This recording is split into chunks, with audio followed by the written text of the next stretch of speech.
અહીં જ્ઞાન સૂર્ય સંચરે આપણું ચિત્ત પ્રકાશિત કરે.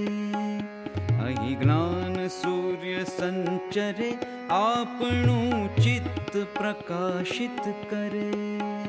અહીં જ્ઞાન યજ્ઞ સૌ કરે ચિત્તનું વિશ્વ વિકાસિત કરે. આપણું ચિત્ત પ્રકાશિત કરે, ચિત્તનું વિશ્વ વિકાસિત કરે.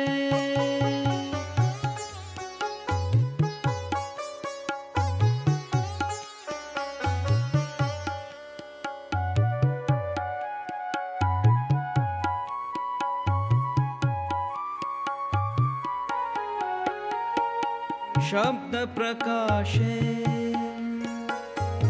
अर्थ उजाशे. शब्द प्रकाशे अर्थ उजाशे, तर्क मर्मना सहज विकासे.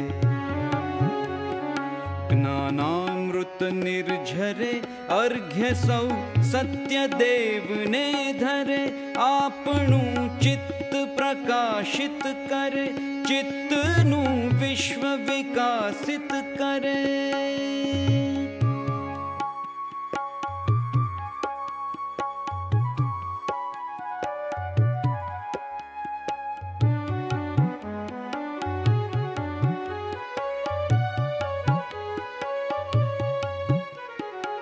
धन्य गुर्जरीनी शुभ दृष्टि, विश्वकोशनी एवी सृष्टि. धन्य गुर्जरीनी शुभ दृष्टि, विश्वकोशनी एवी सृष्टि. तमस ताप संहरे, अंतरे सुख समजणनु ठरे. अंतरे सुख समजणनु ठरे. અહીં જ્ઞાન સૂર્ય સંચરે, અહીં જ્ઞાન યજ્ઞ સૌ કરે.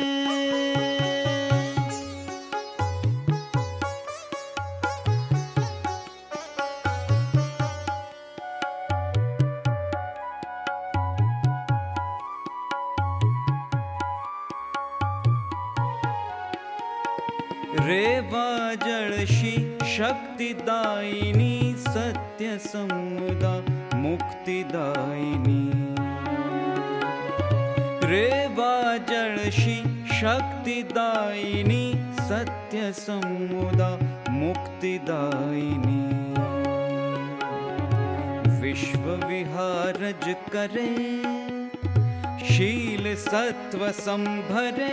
गुर्जरी विश्व रूप ने वरे.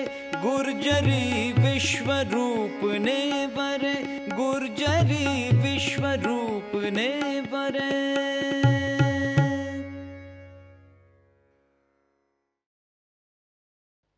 કાર્યક્રમ શરૂ થાય પહેલાં સૌને એક વિનંતી છે કે તમારા મોબાઈલ ફોન સ્વિચ ઓફ રાખો, કારણ કે એ માત્ર તમારા ફોન આવે છે એટલું જ નહીં, પણ બીજા બધાનું ધ્યાન પણ એમાં જતું હોય છે. એટલે પ્લીઝ એક વિનંતી છે કે, અને જો ન ફાવતું હોય તો તમે અમારા કોઈ માણસની મદદ કરી લઈ શકો છો અને સાયલેન્ટ પર મોડ ઉપર રાખી શકો છો.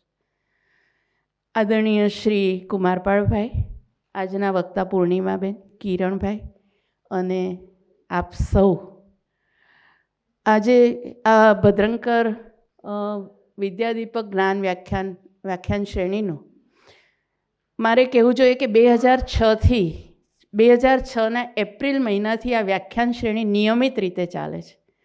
અને કોરોના કાળને બાદ કરતાં, કોરોનામાં અમે ઓનલાઈન મૂકેલા, પણ સાવ જ્યારે લોકડાઉન હતું ત્યારે અમારે 2-3 રિપીટ થયા હશે, પણ આ લગભગ આજે તમારે 470 જેટલા વ્યાખ્યાનો આ વ્યાખ્યાન શ્રેણીમાં થઈ ચૂક્યા છે. એટલે આ પહેલાં પણ આપણે પૂર્ણિમાબેનને સાંભળ્યા છે. પૂર્ણિમાબેનનો વિષય હંમેશા બહુ જ સરસ હોય છે. આજે પણ એ વિદેશવાસી ગુજરાતીઓ ઉપર બોલવાના છે, આકાંક્ષાઓ, પડકારો અને સિદ્ધિઓ. અને અત્યારે તો આપણને આમાં ખાસ રસ પડશે. એટલે પણ એમનો ખૂબ ઊંડો અભ્યાસ છે. અને ઇતિહાસ, નૃવંશશાસ્ત્ર અને એ બધામાં અને અમેરિકાની યુનિવર્સિટીઓમાં એમણે ખૂબ ઊંડો અભ્યાસ કરીને ભણાવ્યું પણ છે. રિસર્ચના એ માણસ છે અને એમણે પોતે રોમિલા થાપર પાસે, બરાબર છે ને, PhD કર્યું છે. તો આવા એક સંશોધક, આવા એક વિદ્વાન આજે આપણી વચ્ચે છે. હમણાં એ વાત કરતા હતા કે હું બધું બોલી શકું છું, મને કોઈ ટેન્શન નથી હોતું. અંગ્રેજી બોલવાનું હોય તો અંગ્રેજીમાં તમે કહો એટલા હું વ્યાખ્યાન આપી શકું, પણ ગુજરાતીમાં આપવાનું હોય ને તો મને બહુ ટેન્શન થાય છે. પણ મેં એમને કહ્યું કે તમે બરાબર જ બોલો છો. ગયે વખતે આવ્યા ત્યારે એકદમ સરસ જ ગુજરાતીમાં બોલેલા. તો મેં કીધું તમે છો તો ગુજરાતી ને, પણ કે ના, હું અહીંયા રહી જ નથી. નાગપુરમાં જન્મ, પછી દિલ્હી અને પછી અમેરિકા. એટલે આ રીતે કે મને ઘણી ભાષા આવડે છે. હું જ્યારે ચાઇના ગઈ હતી તો ચાઇનીઝ શીખી હતી, આજે નથી બોલી શકતી. જાપાનીઝ શીખી હતી. આફ્રિકા ગયા તો એ સ્વાહિલી શીખ્યા હતા. આમ ઘણી ભાષાઓ શીખ્યા છે. એટલે આપણે જોશું કે એ ગુજરાતી પણ ખૂબ સરસ જ બોલે છે. એટલે આવા પૂર્ણિમાબેન અને એમની એક બીજી ઓળખ આપું તો ગુજરાતના સૌથી પહેલાં ગ્રેજ્યુએટ થનાર શારદાબેન મહેતા અને MS યુનિવર્સિટીના પહેલાં મહિલા વાઇસ ચાન્સેલર એમના પૌત્રી છે. એટલે શારદાબેન અને ડૉક્ટર સુમંત મહેતાના પૌત્રી છે. તો અને એમની પાસે અનેક બધા શું કહેવાય યાદો, સ્મૃતિઓ છે. તો કહેતા હતા કે હવે મારે બીજા કઈ વસ્તુ ઉપર લખવું નથી, પહેલાં ફેમિલી અને એના વિશેનું એક પુસ્તક તૈયાર કરવું છે. એમના લગભગ 7 પુસ્તકો પ્રકાશિત થઈ ચૂક્યા છે. આફ્રિકા ડાયસ્પોરામાં એમણે બહુ મોટું કામ કર્યું છે. એમનું અંગ્રેજી પુસ્તક પણ પ્રકાશિત થઈ ચૂક્યું છે. અને એ રીતે આજે એ આપણી વચ્ચે છે. હું કુમારપાળભાઈને વિનંતી કરું કે તેઓ એમનું પુસ્તકથી સ્વાગત કરે.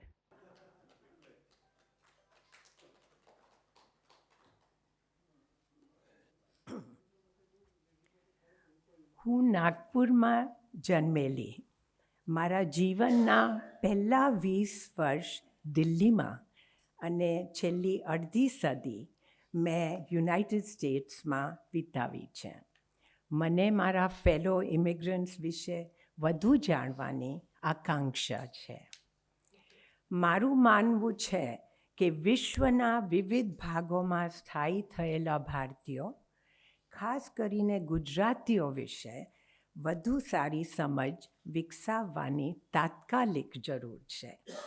ફક્ત એટલું જાણવું પૂરતું નથી કે ગુજરાતીઓ તેમની સાહસિક ભાવના અને ઉદ્યોગ સાહસિક કુશળતા સાથે વિશ્વના દૂરના ખૂણામાં સ્થાયી થયા છે.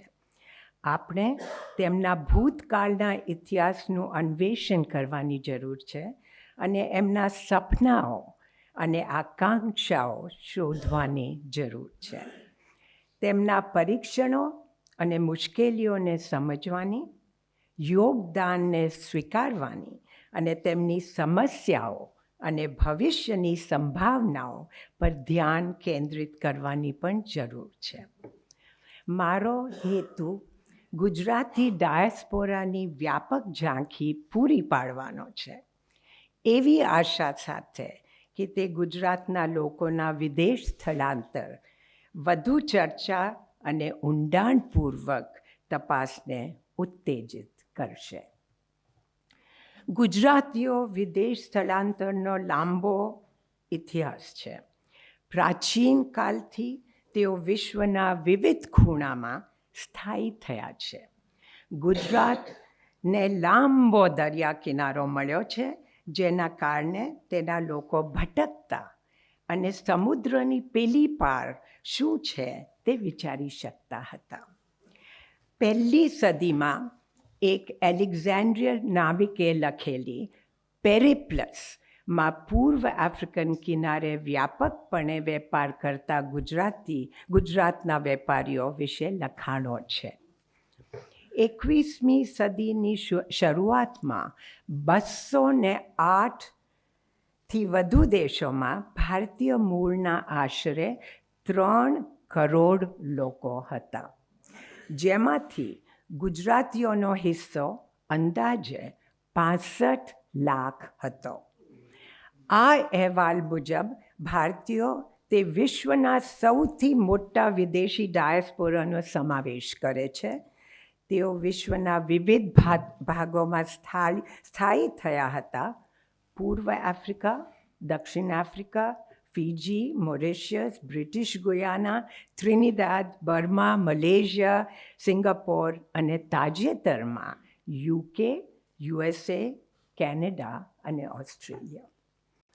વિદેશી ગુજરાતીઓના વિષય પર માહિતીનો અભાવ છે. વિવિધ દેશોની વસ્તી ગણતરીના આંકડા અસ્પષ્ટ છે અને ઘણીવાર વિશ્વસનીય નથી. તેમના રોજગારના દાખલા, આવકનું સ્તર, કુટુંબ અને સગપણના માળખા, રાજકીય અને સામાજિક પ્રવૃત્તિઓ અને તેમના વિવિધ સામાજિક, રાજકીય અને સાંસ્કૃતિક સંગઠનો વિશે ચોક્કસ અને સચોટ માહિતી પણ નથી.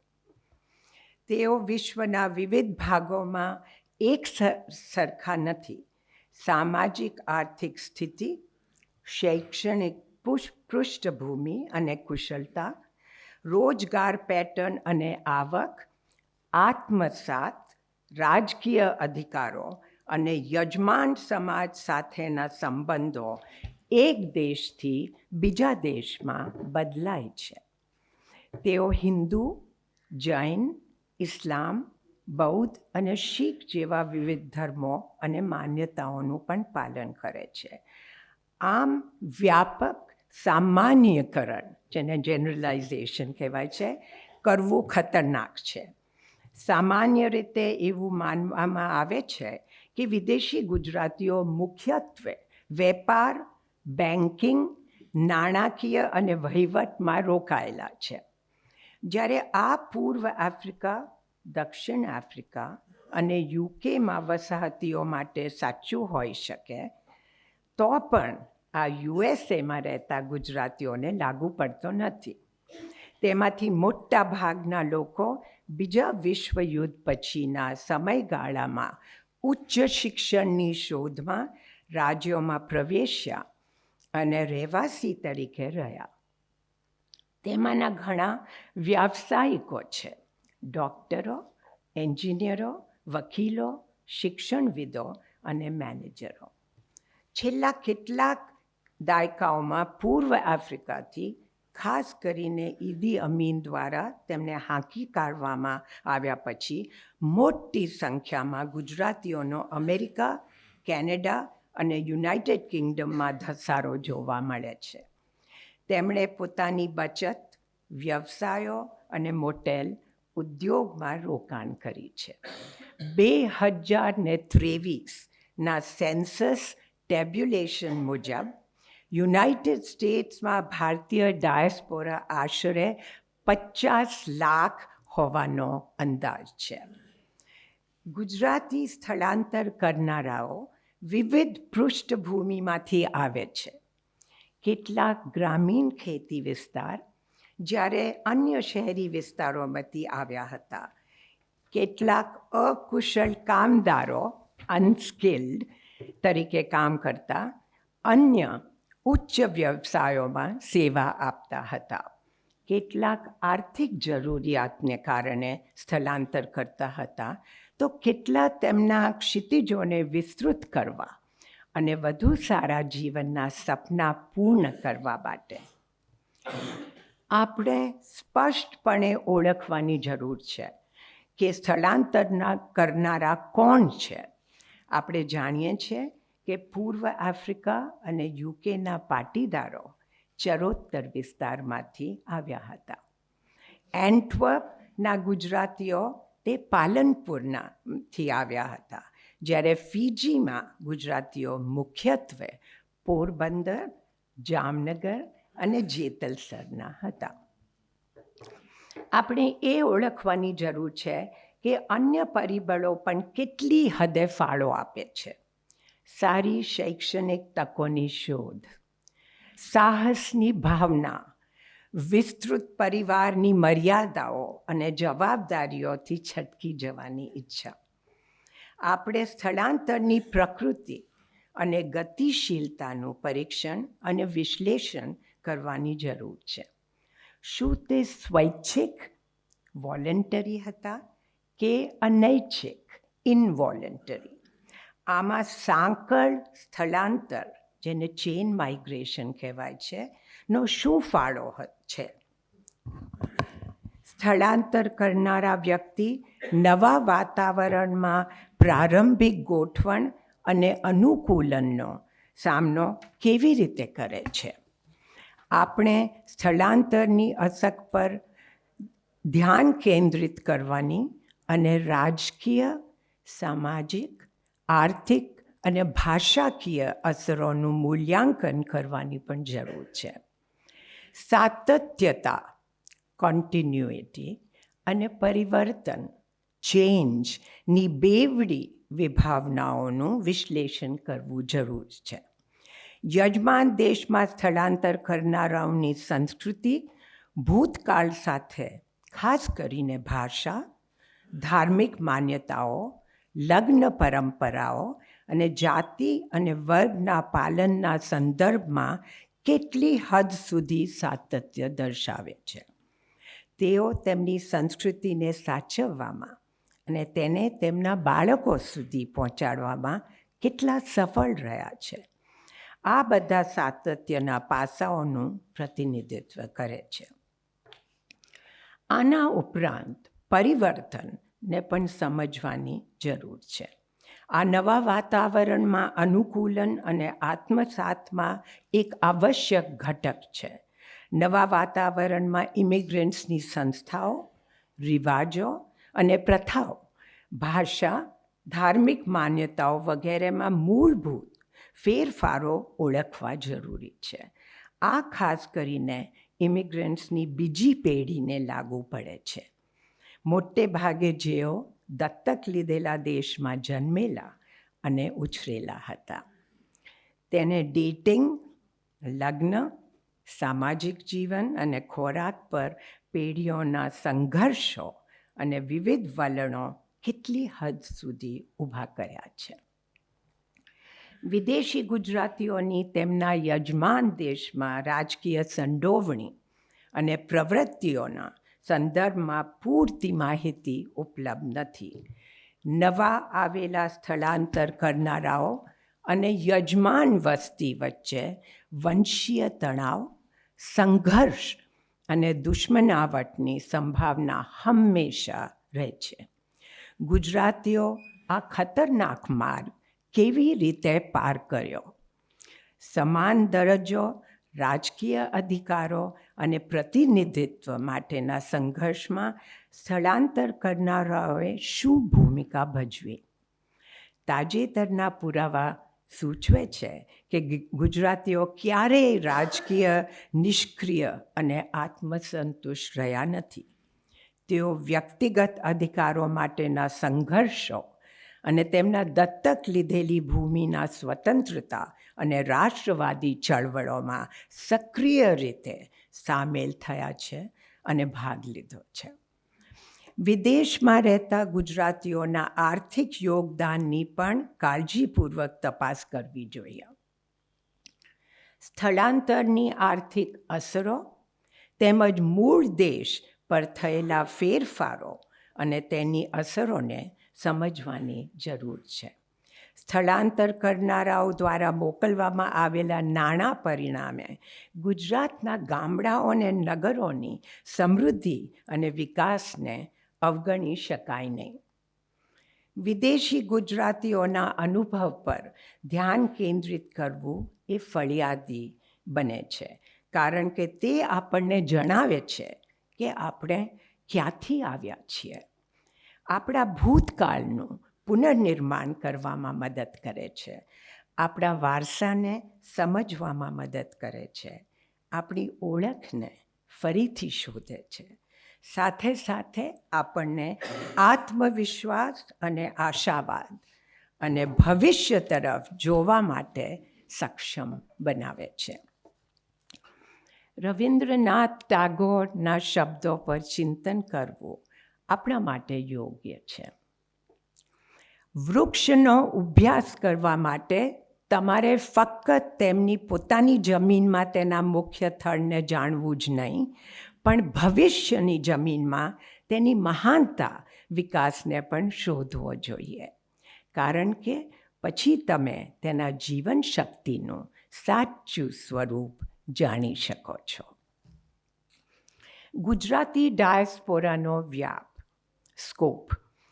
વૈશ્વિક સ્તરે ગુજરાતીઓ વિશ્વના ભારતીય ડાયસ્પોરાના 20% વધુ હોવાનો અંદાજ છે. 18મી અને 19મી સદીમાં ગુજરાતમાં આર્થિક મુશ્કેલીઓ અને વારંવાર દુષ્કાળ, ભીષણ આગ, પ્લેગ અને રોગચાળા અને વચ્ચે પાક નિષ્ફળ જવાને કારણે ઘણા લોકો આર્થિક સુરક્ષા અને સ્થિરતાની શોધમાં પોતાના ગામડાઓ છોડી અને ઘર છોડીને ચાલ્યા ગયા હતા. ગુજરાતીઓના દૂરના દેશોમાં સ્થળાંતર પાછળ બીજું એક પરિબળ મહત્ત્વનું હતું. તે કરાર પદ્ધતિ, ઇન્ડેન્ચર્ડ લેબર.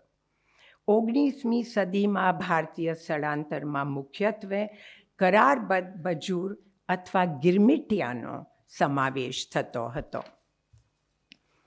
ગુજરાતી સ્થળાંતર કરનારાઓ વિશ્વના વ્યવસાયમાં સૌથી સફળ લોકોમાં શા માટે હતા તે સમજાવતા અનેક પરિબળો હતા. ભૂગોળ એક પરિબળ હોઈ શકે. ભારતીય ઉપખંડના પશ્ચિમ ભાગમાં સ્થિત ગુજરાતનો દરિયા કિનારો લાંબો છે. તેથી પ્રાચીન કાળથી તેના રહેવાસીઓ દરિયાઈ મુસાફરી અને સાહસિક રહ્યા છે. ગુજરાતમાં વેપારવાદના ઉદયમાં એક મહત્ત્વપૂર્ણ પરિબળ યુરોપના ગિલ્ડ જેવી જ મહાજનોની સંસ્થા હતી, જે વેપારનું નિયમન કરતી અને તેના સભ્યો વચ્ચેના વિવાદોનું સમાધાન કરતી હતી. ગુજરાતીઓનું આફ્રિકા, હિન્દ મહાસાગરના ટાપુઓ અને મધ્ય પૂર્વમાં સ્થળાંતર.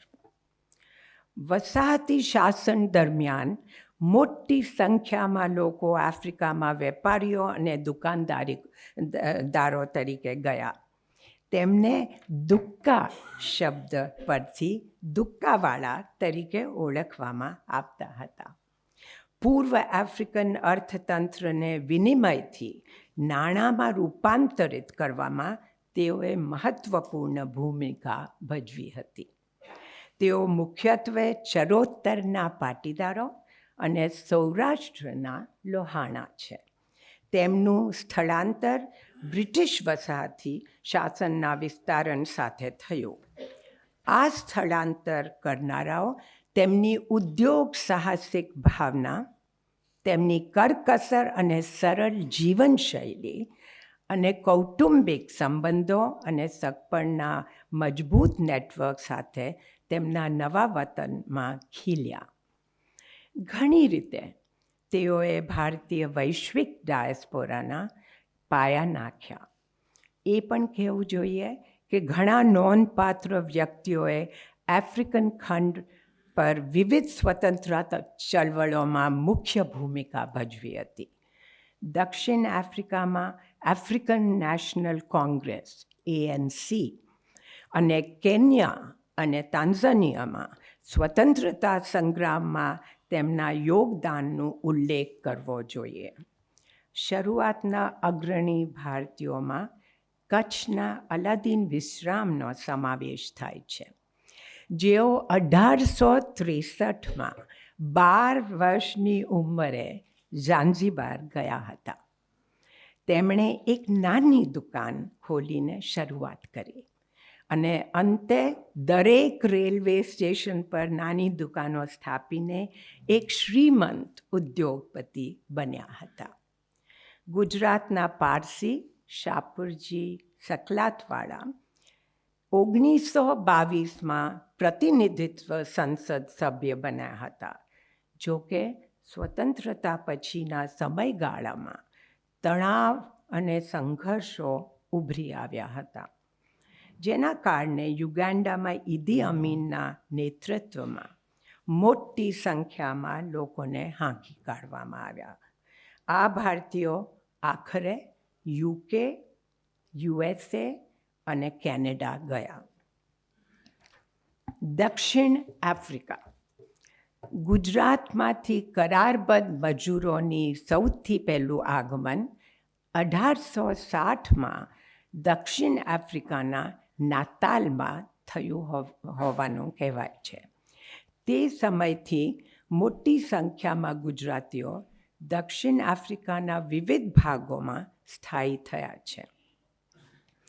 અંદાજ મુજબ દક્ષિણ આફ્રિકામાં 40,000 ગુજરાતી હિન્દુઓ અને 60,000થી 80,000 ગુજરાતી મુસ્લિમો છે. દક્ષિણ આફ્રિકાના ભારતીયોને સ્વીકૃતિ મેળવવા માટે લાંબો અને પીડાદાયક સંઘર્ષ કરવો પડ્યો. રંગભેદ હેઠળની જાતિવાદી નીતિઓને કારણે આ સંઘર્ષ વધુ તીવ્ર બન્યો.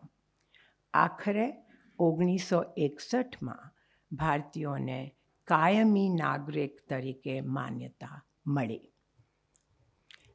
20મી સદીમાં દક્ષિણ આફ્રિકામાં રાજકીય સંઘર્ષોમાં ભારતીયોએ સક્રિય ભૂમિકા ભજવી હતી.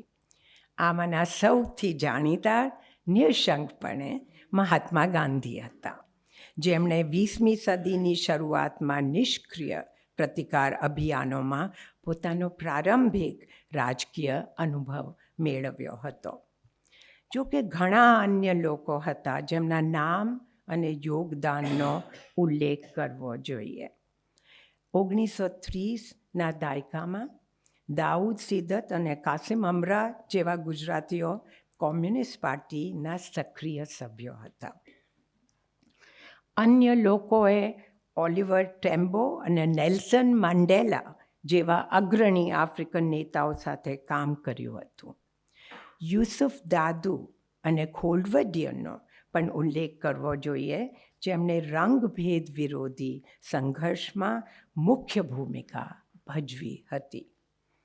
રંગભેદ વિરોધી પ્રવૃત્તિઓ માટે જે અન્ય લોકોનો ઉલ્લેખ કરવો જોઈએ તેમાં રંગભેદ દરમિયાન હત્યા કરાયેલ રાજકીય કેદી બબલા સલૂજી તેમજ પોલીસ કસ્ટડીમાં મૃત્યુ પામેલા અન્ય એક શહીદ અહેમદ ટિમોલનો સમાવેશ થાય છે.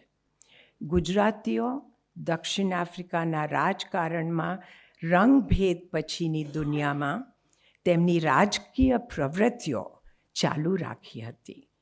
આમાં કેબિનેટના સભ્યો, શિક્ષણ નાયબ મંત્રી, રાષ્ટ્રીય સભાના સ્પીકર ડૉક્ટર ફ્રેન જીનવાલા અને નાણાં મંત્રી પ્રવીણ જમનાદાસ ગોરધનનો સમાવેશ થાય છે.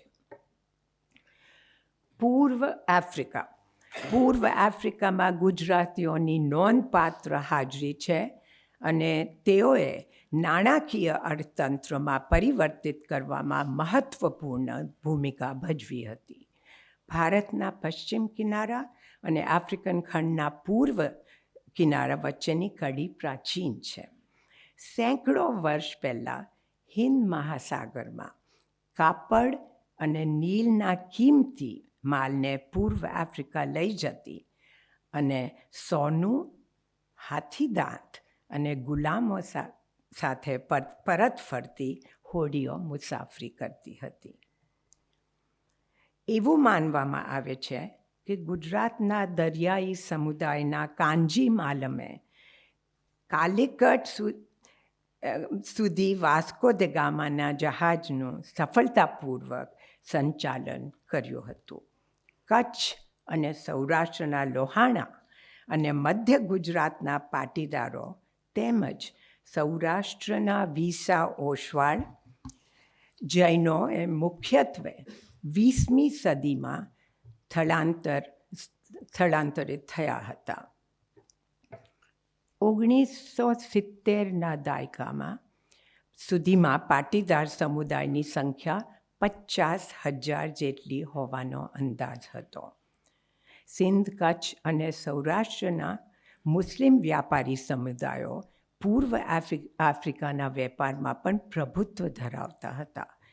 બ્રિટિશ વસાહતી શાસન દરમિયાન ભારતીયોને મોમ્બાસાથી કંપાલા સુધી રેલવે લાઇન બનાવવા માટે મોકલવામાં આવ્યા હતા. રેલવે પૂર્ણ થયા પછી 7,000 જેટલા લોકોએ ત્યાં જ રહેવાનું પસંદ કર્યું. તેમાંથી ઘણા દુકાન માલિકો અને વેપારીઓ બન્યા. 19મી અને 20મી સદીમાં ગુજરાતી વેપારીઓ મોઝામ્બિકના બજારો માટે કાપડના વેપાર પર નિયંત્રણ રાખતા હતા. ગુજરાતના વસાતીઓએ તેમની સ્વદેશી વ્યવસાય પદ્ધતિઓ અને પરિવાર અને સગા સંબંધીઓના નજીકના નેટવર્કનો સફળતાપૂર્વક ઉપયોગ કરીને તેમની સંપત્તિ એકઠી કરી હતી અને તે જ સમયે પૂર્વ આફ્રિકાના અર્થતંત્રનું નિર્માણ અને વિકાસ કર્યો હતો. કેન્યા, તાન્ઝાનિયા, યુગાન્ડા અને ઝાંઝીબારમાં ગુજરાતીઓની મોટી વસ્તી હતી અને તેમણે આ દેશોની અર્થવ્યવસ્થામાં નોંધપાત્ર યોગદાન આપ્યું હતું. જો કે પછીના સમયગાળામાં રાતોરાત છોડી ગયેલા ઘણા ભારતીયો યુગાન્ડા અને કેન્યા પાછા ફર્યા, કારણ કે તે દેશોએ તેમને વ્યવસાય માટે અનુકૂળ પ્રોત્સાહનો આપીને પાછા આકર્ષવાનો પ્રયાસ કર્યો હતો. મોરિશિયસ. ભારતીય સમુદાય ઐતિહાસિક રીતે મોરિશિયસના રાજકારણમાં પ્રભુત્વ ધરાવે છે. બહુ ઓછા અપવાદો સિવાય બધા રાષ્ટ્રપતિઓ અને વડાપ્રધાનો ભારતીય સમુદાયના સભ્યો રહ્યા છે. મધ્ય પૂર્વ, મિડલ ઇસ્ટ. મધ્ય પૂર્વના તેલ સમૃદ્ધ શેકડોમમાં ભારતીયોની નોંધપાત્ર સંખ્યા છે, જેમાં ગુજરાતના લોકોનો પણ સમાવેશ થાય છે. અમેરિકા. અમેરિકામાં ભારતીયોનું આગમન પ્રમાણમાં તાજેતરની ઘટના છે. શરૂઆતના સ્થળાંતર કરનારાઓ 19મી સદીની અંતે મજૂર તરીકે અને રેલ માર્ગ પર કામ કરવા આવ્યા હતા. 1965માં યુએસ કોંગ્રેસ સુધારેલા યુએસ ઇમિગ્રેશન કાયદાઓએ એશિયનોને સમાન તક આપી. આનાથી ઇમિગ્રેશનના દરવાજા ખુલ્યા. હવે બિન નિવાસી ભારતીયોની સંખ્યા 50 લાખ હોવાની શક્યતા છે. આમાંથી આશરે 10 લાખ ગુજરાતીઓ ઉત્તર અમેરિકાને પોતાનું ઘર કહે છે. એકંદરે ભારતીયોની આવક યુએસમાં કુલ વિદેશી અને મૂળ જન્મેલા વસ્તી કરતાં વધુ છે. અમેરિકામાં વિદેશી ભારતીય સમુદાયમાં ઘણા કરોડપતિઓનો સમાવેશ થાય છે. વિદેશમાં રહેતા ગુજરાતીઓ તેમના મૂળ દેશ સાથે મજબૂત સંબંધો જાળવી રાખે છે. તેઓ મુખ્યત્વે 3 પ્રવૃત્તિઓમાં સામેલ છે: વાણિજ્ય, સંસ્કૃતિ અને દાન. ચરોતરના પાટીદારો નાના મોમ એન્ડ પોપ મોટેલ ખરીદવાથી શરૂઆત કરી હતી અને હવે યુએસમાં મોટેલ ઉદ્યોગ પર પ્રભુત્વ ધરાવે છે. એક સમુદાય તરીકે તેઓ કરકસર, મહેનતુ અને ખંત રાખવા માટે પ્રતિષ્ઠા ધરાવે છે. તેઓ ધર્મ અને ધંધો, શ્રદ્ધા અને આજીવિકાના ઉક્તિનું પાલન કરે છે. કેનેડા. કેનેડામાં રહેતા ભારતીયો ડાયસ્પોરિક સમુદાયમાં મુખ્યત્વે ગુજરાતના ઇસ્માઇલી ખોજા અને પંજાબી શીખોના સમાવેશ થાય છે. તાજેતરના વર્ષોમાં 2021ની વસ્તી ગણતરી મુજબ કેનેડામાં ગુજરાતીઓની સંખ્યા 2 લાખ હતી. કેનેડામાં ગુજરાતીઓ સામાન્ય રીતે નાણાકીય અને આર્થિક વ્યવસ્થાપન, ફાર્મસી અને એકાઉન્ટિંગ, દવા અને કાનૂની વ્યવસાયોના ક્ષેત્રોમાં કાર્યરત છે. કેરિબિયન.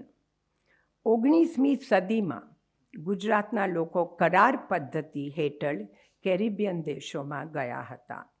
તેમાં સુરીનામ, British virgin island, કેમન island, Guyana, ટ્રિનિડાડ, Tobago અને જમૈકાનો સમાવેશ થાય છે. ગુલામી નાબૂદી પછી ગુલામોના સ્થાને કરાર પદ્ધતિ શરૂ થઈ હતી અને તે ખૂબ જ શોષણકારી અને અમાનવીય હતી. આ દેશોમાં સ્થળાંતર કરનારાઓની હિલચાલમાં કઠિન દરિયાઈ યાત્રા, દયનીય પગાર અને રહેવાની પરિસ્થિતિઓનો સમાવેશ થતો હતો. આ ખતરનાક સફરને કાલા પાણી તરીકે ઓળખવામાં આવતી હતી અને તે તમામ પ્રકારના જોખમોથી ભરેલો અજાણ્યો પ્રવાસ હતો. કેરિબિયનમાં કરારબદ્ધ મજૂરી તરીકે ગયેલા આશરે 5 લાખ ભારતીયોમાંથી લગભગ 2/3 લોકોએ કરારબદ્ધ મજૂરી પૂરી થયા પછી પણ રહેવાનું પસંદ કર્યું. કરારબદ્ધ મજૂરીમાં આત્મહત્યા, હત્યા, બાળ મૃત્યુદર અને વેશ્યાવૃત્તિનો દર ઊંચો હતો. 1970 ને 80ના દાયકાની રાજકીય ઉથલપાથલ અને આર્થિક અનિશ્ચિતતાના પરિણામે નોંધપાત્ર સંખ્યામાં ઇન્ડો કેરિબિયનો અમેરિકા ગયા. યુનાઇટેડ કિંગડમ અને યુરોપમાં ગુજરાતીઓ. 1948માં બ્રિટિશ નેશનાલિટી એક્ટ પસાર થયા પછી યુકેમાં ભારતીય ઇમિગ્રેશનમાં વધારો થયો, જેના કારણે કોમનવેલ્થ દેશોમાંથી સ્થળાંતર ખુલ્યું. 60ના દાયકાના અંતે પૂર્વ આફ્રિકાથી યુકેમાં ગુજરાતીઓનું મોટું સ્થળાંતર જોવા મળ્યું. 2021ની વસ્તી ગણતરી અનુસાર યુકેમાં ભારતીય મૂળના 20 લાખ લોકો હતા, જેમાંથી ગુજરાતીઓનો હિસ્સો લગભગ 40% હતો. ઇદી અમીનના શાસન દરમિયાન યુગાન્ડામાંથી અંદાજે 1 લાખ ભારતીયોને હાંકી કાઢવામાં આવ્યા પછી મોટી સંખ્યામાં ગુજરાતીઓ ઇંગ્લેન્ડ ગયા. યુરોપ. તાજેતરના વર્ષોમાં ભાષા અવરોધ હોવા છતાં ગુજરાતથી સ્થળાંતર કરનારાઓ યુરોપમાં પણ સ્થાયી થઈ રહ્યા છે. બેલ્જિયમમાં ભારતીયોનો સમુદાય છે, જેમાંથી મોટા ભાગના લોકો ગુજરાતના છે. આ હીરા ઉદ્યોગમાં તેમની સંડોવણીનું પરિણામ છે. ભારતના હીરા ઉદ્યોગ પોલિશ્ડ હીરાના વૈશ્વિક બજારનો 80% હિસ્સો સંભાળ્યો હતો. આ બજાર મુખ્યત્વે પાલનપુરના જૈનો દ્વારા પ્રભુત્વ અને નિયંત્રણમાં છે, જે એન્ટવર્પમાં સ્થાયી થયા હતા. પેસિફિક આઇલેન્ડ, ઓસ્ટ્રેલિયા અને ન્યૂઝીલેન્ડ. ફીજી.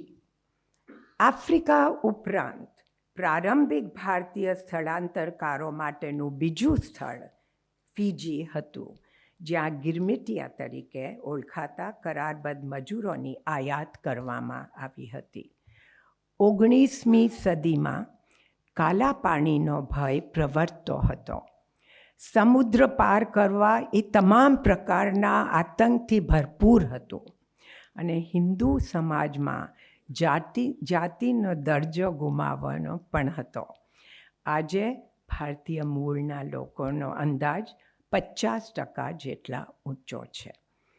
આ સિસ્ટમ હેઠળ અંદાજે 60,000 ભારતીયોને ફીજી લઈ જવામાં આવ્યા હતા.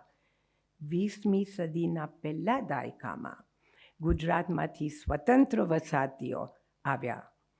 ફીજીમાં મોટા ભાગનો છૂટક વેપાર ગુજરાતી વેપારીઓના હાથમાં છે. આ સ્થળાંતર કરનારાઓ પુરુષો હતા અને સમય જતાં જાતિના ભેદ કંઈક અંશે નબળા પડી ગયા હતા. ઓસ્ટ્રેલિયા. તાજેતરના વર્ષોમાં ઓસ્ટ્રેલિયા અને ન્યૂઝીલેન્ડમાં ભારતીયોના સ્થળાંતરમાં વધારો થયો છે. 2023ની વસ્તી ગણતરીમાં ભારતીય મૂળના લોકોની સંખ્યા કુલ 10 લાખ હતી. સ્થળાંતર કરનારાઓમાં મોટી સંખ્યા પંજાબ, ગુજરાત અને કેરળના છે. 2006 પછી ભારતીયોને મોટી સંખ્યામાં વિદ્યાર્થી વિઝા આપવામાં આવ્યા હતા. પરિણામે આજે ભારતીય મૂળના લોકો ઉચ્ચ શિક્ષિત, મધ્યમ વર્ગના હોય છે અને તેમાં ડૉક્ટરો, શિક્ષણવિદો અને વ્યાવસાયિકોનો સમાવેશ થાય છે.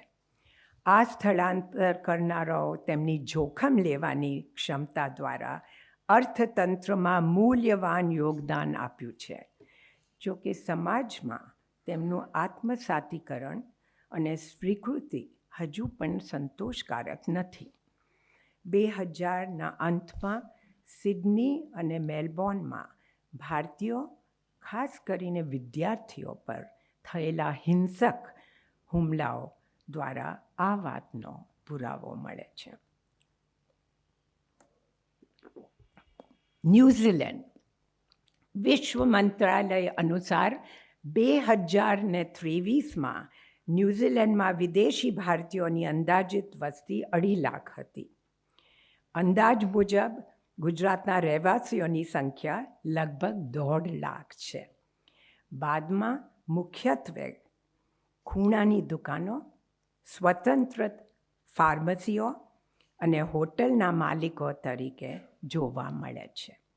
પરંતુ ટેક સ્ટાર્ટઅપ્સથી લઈને મોટા વ્યવસાયિક જૂથોમાં પણ અગ્રણી છે.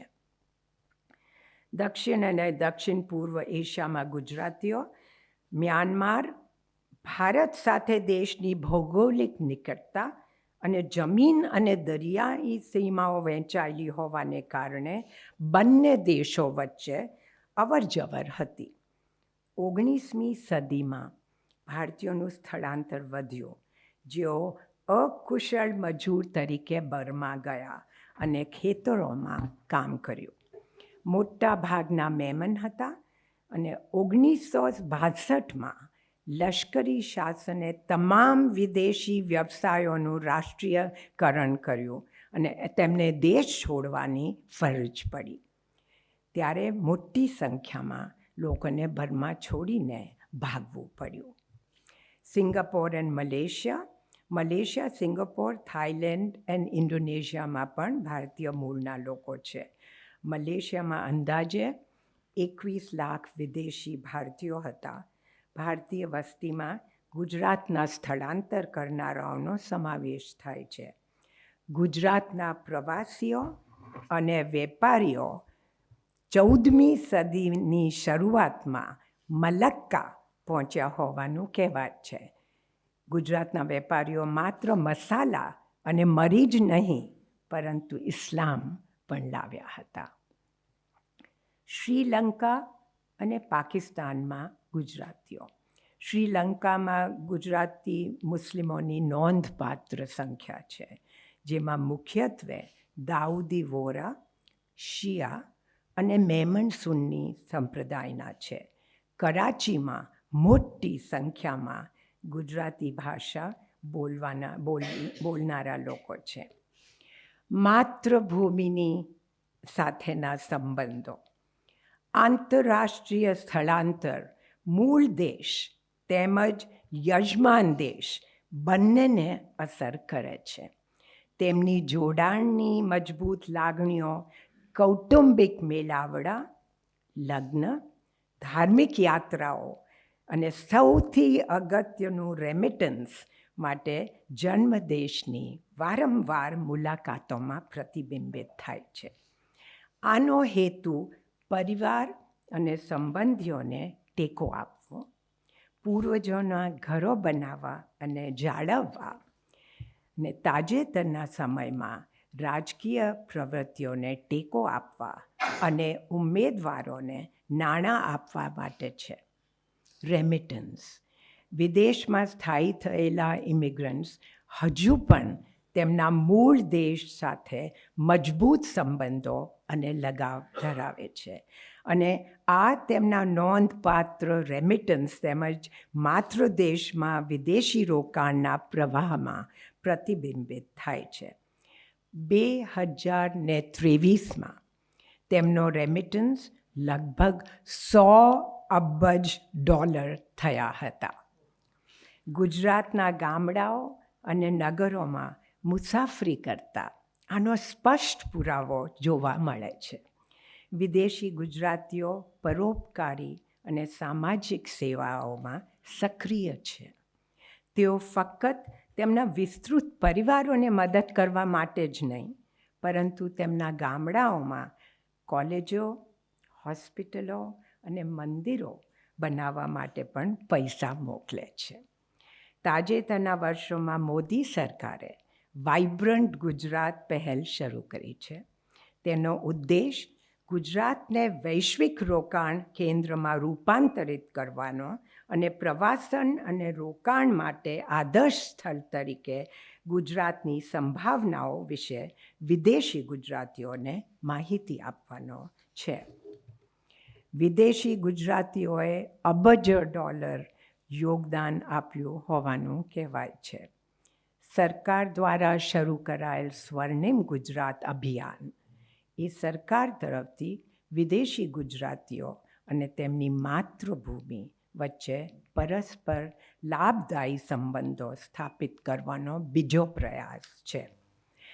સાંસ્કૃતિક જાળવણીની દ્વિધા અને આત્મસાતીકર ડિલેમા of cultural retention and assimilation.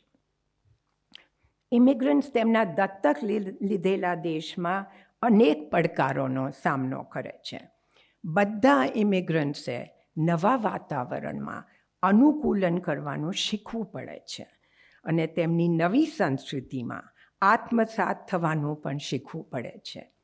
ઘણીવાર આ નવા પડકારો ઊભા કરે છે. મુખ્ય પ્રવાહના સમાજની સંસ્કૃતિ સાથે વાતચીત અને નવી ભાષા શીખવી. તેમણે પરાયા વાતાવરણમાં તેમના બાળકોને ઉછેરવામાં પણ મુશ્કેલ પસંદગીઓ કરવી પડે છે અને નક્કી કરવું પડે છે કે તેમની સંસ્કૃતિનો કેટલો ભાગ જાળવી રાખવો, ભાષાકીય, ધાર્મિક અને સામાજિક રીતે. આ બધા પડકારોનો સમાવેશ એ છે કે તેમણે તેમની સંસ્કૃતિનો કેટલો ભાગ જાળવી રાખવો અને ક્યાં ફેરફારો કરવા તે મુશ્કેલ ભૂપ્રદેશમાંથી પસાર થવું પડે છે. ઓળખ રચના, આઇડેન્ટિટી ફોર્મેશન. બધા ડાયસ્પોરિક સમુદાયો ચોક્કસ લાક્ષણિકતાઓ ધરાવે છે. તેઓ ખોટ અથવા વિસ્થાપનની ભાવના, લોસ, જૂની યાદો, નોસ્ટાલ્જિયા અને વતન માટેની ઝંખના અનુભવે છે. સામૂહિક ઓળખની ભાવના અને મૂળ સ્થાને પાછા ફરવાનું સતત સ્વપ્ન, જે સમય જતાં એક પૌરાણિક અને આદર્શ છબી પ્રાપ્ત કરે છે. યજમાન દેશમાં નવી ઓળખ બનાવવા અને નવા વાતાવરણમાં અનુકૂલન સાધવાના પડકારનો સામનો કરવો પડે છે. તેમની વાર્તા વિસ્થાપન, જેને ડિસલોકેશન કહેવાય છે, અને ધીમે ધીમે સ્થાનાંતરણ, રીલોકેશનની છે. વિદેશી ભારતીયોને સાંસ્કૃતિક મૂલ્યો જાળવી રાખવાની પણ ઈચ્છા છે. જ્યારે નવી પેઢીમાં વડીલો માટે આદર, માતા પિતાનું પાલન, નૈતિક વર્તન અને જવાબદારીની ભાવના જેવા મુખ્ય મૂલ્યો સ્થાપિત થાય. આ પ્રક્રિયા લાંબી, કઠિન અને ઘણીવાર પીડાદાયક હોય છે. તેમાં બહુવિધ વાટાઘાટોનો સમાવેશ થાય છે અને મુખ્ય પ્રશ્નનો સામનો કરવો પડે છે કે હું કોણ છું? શું હું ભારતીય છું કે હું African, Kenyan, Ugandan, British, Canadian, American કે ઓસ્ટ્રેલિયન છું? હું હિન્દુ છું કે મુસ્લિમ? અને હું કોની વફાદારી રાખું છું? વિદેશમાં રહેતા ગુજરાતના લોકોએ યજમાન દેશોમાં નવી ઓળખ બનાવી છે. તેમણે ભાષા, ધાર્મિક માન્યતાઓ, પ્રથાઓ અને વિધિઓ, પહેરવેશ, ખોરાક, ફિલ્મો અને સંગીત દ્વારા પોતાની ભારતીય ગુજરાતી ઓળખ જાળવી રાખી છે. આ સમુદાયમાં એકતા પ્રદાન કરે છે. મુસાફરી, સંદેશા વ્યવહાર અને ઇન્ટરનેટના પ્રગતિના પરિણામે આ સરળ બન્યું છે, જે ડાયસ્પોરિક ભારતીયોને તેમના માતૃભૂમિમાં પરિવાર અને મિત્રો સાથે સંબંધો જાળવી રાખવા અને સંસ્કૃતિ સાથેના તેમના સંબંધોને નવીકરણ કરવામાં સક્ષમ બનાવે છે. સ્થળાંતર કરનારાઓની પહેલી પેઢી તેમના વતન ઓળખને વધુ કડક રીતે વળગી રહે છે, જ્યારે યજમાન દેશમાં જન્મેલી અને ઉછરેલી યુવા પેઢી ઘણીવાર બહુવિધ ઓળખને જોડે છે. તાજેતરના વર્ષોમાં વિદેશી ગુજરાતીઓ માતૃભૂમિના રાજકારણમાં ઊંડાણપૂર્વક સામેલ થયા છે. આ ખાસ કરીને નરેન્દ્ર મોદી સાથેના તેના સંબંધોમાં સ્પષ્ટ હતું. પ્રધાનમંત્રી મોદીના સરકાર હેઠળ વિદેશમાં ભારતીયો દ્વારા રોકાણને સરળ બનાવવા અને બંને વચ્ચે પરસ્પર ફાયદાકારક ક્રિયાપ્રતિક્રિયાઓને પ્રોત્સાહન આપવા અને નિયમો ઘટાડવા માટે વિવિધ પ્રયાસો હાથ ધરવામાં આવ્યા છે. 2004માં ભારત સરકારે વિશ્વભરના ઇમિગ્રન્ટ્સની વિકાસ ક્ષમતાનો અભ્યાસ, વિશ્લેષણ, સ્થિતિ અને મૂલ્યાંકન કરવા માટે ભારતીય ડાયસ્પોરા પર એક ઉચ્ચ સ્તરીય સમિતિની સ્થાપના કરી હતી. આ સમિતિનો ઉદ્દેશ ડાયસ્પોરિક ભારત અને માતૃદેશ વચ્ચે ગાઢ સંબંધો સ્થાપિત કરવાનો અને રોકાણ અને મુસાફરીને સરળ બનાવવા માટે નિયમો અને પ્રતિબંધો હટાવીને તેમની રોકાણ ક્ષમતાનો ઉપયોગ કરવાનો હતો. વિદેશમાં રહેતા ગુજરાતીઓ તેમના યજમાન દેશો તેમજ તેમના જન્મદેશમાં નોંધપાત્ર યોગદાન આપી રહ્યા છે. તેમની ઉદ્યોગ સાહસિક કુશળતા, વ્યવસાયિક કુશળતા, સખત મહેનત, કરકસર અને સમર્પણ તેમને અન્ય ભારતીય ઇમિગ્રન્ટ્સથી અલગ પાડે છે. ભવિષ્યમાં પણ આ વલણ ચાલુ રહેવાની અપેક્ષા છે. Thank you very much.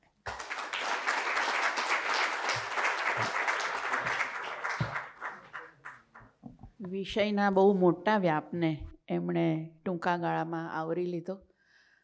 બધા જ દેશો અને ગુજરાતીઓની કેવી પરિસ્થિતિ છે, એમની યજમાન દેશમાં કેવી પરિસ્થિતિ છે અને એમની ઈચ્છા શું છે, એટલે આ વિષયને એકદમ જ ન્યાય આપ્યો. આપણે પૂર્ણિમાબેનનો ફરી એકવાર આભાર માનીએ. અને તમે જોયું હશે કે ગુજરાતી ભાષા બોલવામાં તો એમને કોઈ તકલીફ નહોતી, પણ એના આરો અવરોમાં પણ કોઈ તકલીફ નહોતી. એટલે હવે તમે એ કે તમને ગુજરાતી આવડે જ છે એવું માનજો. કારણ કે ન આવડતું હોય ને તો આરો અવરોમાં ભૂલ પડે, ક્યાં ભાર મૂકવાનો છે ક્યાં નથી મૂકવાનો. એટલે પણ બહુ સરસ અને બહુ જ ઊંડો અભ્યાસ. એ પોતે એટલા બધા સારા સંશોધક છે કે મને કહેતા હતા કે આમ તો ખાનગી વાત છે પણ હું કહી દઉં કે લગ્ન પછી એમને સ્કોલરશિપ મળીને તો એ જતા રહે આફ્રિકા રિસર્ચ કરવા માટે. તો કિરણભાઈએ તો સારા કે બધું પરમિશન આપી દીધી. પણ કેટલો લગાવ, મારે એ કહેવું છે કે એક અભ્યાસ માટેનો અને સંશોધન માટેનો એમનો એટલો બધો લગાવ છે કે એ બહુ ઊંડો અભ્યાસ કરીને આવ્યા. આપ સૌ અહીં આવ્યા, આપનો ફરી એકવાર અને પૂર્ણિમાબેનનો ખાસ અને કિરણભાઈનો ખાસ આભાર માનું છું.